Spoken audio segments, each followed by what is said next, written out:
Hey guys, so I got bored with cutting flowers for, I'm doing dandelions today, and so I got bored cutting dandelion petals to make my dandelion jam because you can only use the yellow part of the dandelion. You can't use the green part or it'll make it kind of bitter. And so what I have to do is actually go through and cut off all of the yellow parts, and I need 4 cups. So I was out picking dandelions for quite a while today, and now I'm going to make some dandelion fritters and show you guys how to make dandelion fritters, because I noticed that some of my friends were eating them the other day, and I wanted to show you kind of how to make them. So I've got about 20 dandelion heads here that I've already cut. I'm going to show you how to cut them, and then I'll show you how to fry them. So I've got my pan getting a little warm, and we're going to add some oil to that in a minute. So regular dandelion head, so you can see that, just a normal dandelion. You want to find the ones that are young, that are nice and open. These were in the refrigerator for a little bit because I was picking full baggies of them, and so they're a little wilted at the moment, but they'll still taste just fine. But you want to make sure that they're nice and open and bright and they're not sprayed. So this time of the year, you know, if you don't spray your yard, go out in your yard and pick them. They're a great source of antioxidants. They're really great for liver detoxification and a lot of other herbal uses. They're really good herbal medicine. And they're also great for pollinators. So if you can, don't spray them, don't kill them. Pollinators need them. So they're great for our Ohio pollinators. So take your dandelion head, make sure your stalk is gone, and then you're going to see that there's this little like beard like ruffle on the bottom of the head. So there's the petals down here, and then kind of the bulb of the head, and then there's this like little almost goatee or ruffle or kind of collar around that. You're going to hold at the bulb. You don't want to cut the bulb because then your flower will fall apart. So if you're making jam, obviously you just want the yellow part, so you're going to cut the bulb and they're going to fall apart. But if you're making fritters, then you just want the bulb intact. So you just cut this fur or this collar of green off. The more green that you have in them, the more bitter that they're going to taste. So I kind of just shave off as much as I can without cutting into the bulb.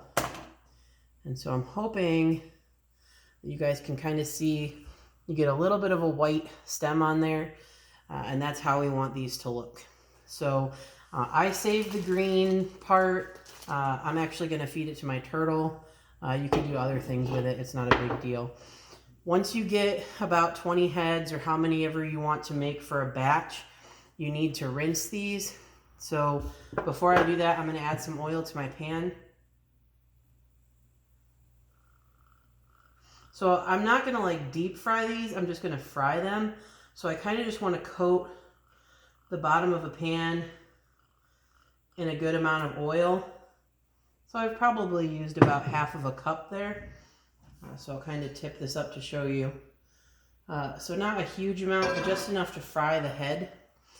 And so I'm going to take my little strainer. You can use whatever kind of strainer you want. I'm going to throw my dandelion heads in there. And I'm going to give these guys a quick rinse.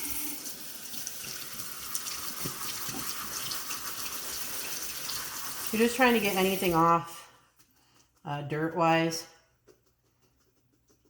And then you're going to want to pat these dry on a clean kitchen towel or a paper towel.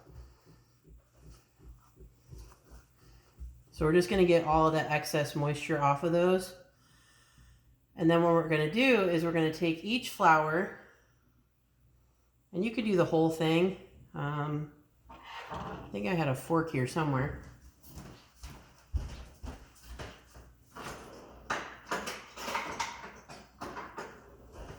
I'm just going to take my fork, put this in an egg wash. So this is just one egg that I've beat.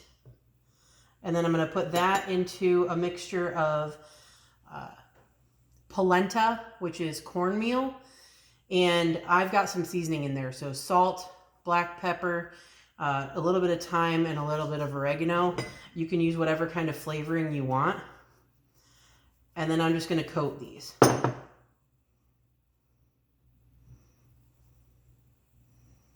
When they're coated, you can put them into your hot oil. They should start to sizzle when you get them in your oil.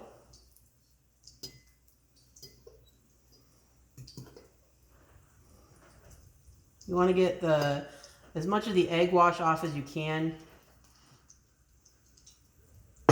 Coat them.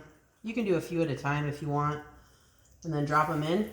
And I'm dropping them flour side down, so stem side up, because we're just going to fry one side. You can actually just dip the top in, almost like a blooming onion, and then dip the top into the polenta mix and pop that in the fryer. So I'm going to quickly get a few of these more done because I want to show you what they look like when they come out.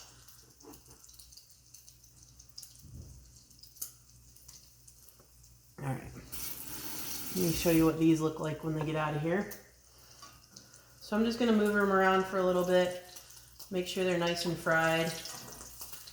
Turn my heat down a little bit.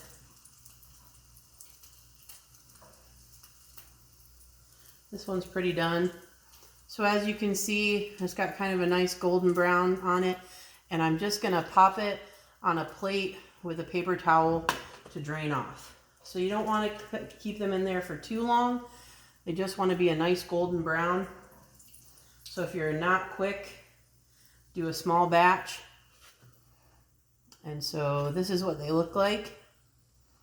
I have a feeling that if you like a dill dip or some sort of a sour creamy dip, they would taste really good in that.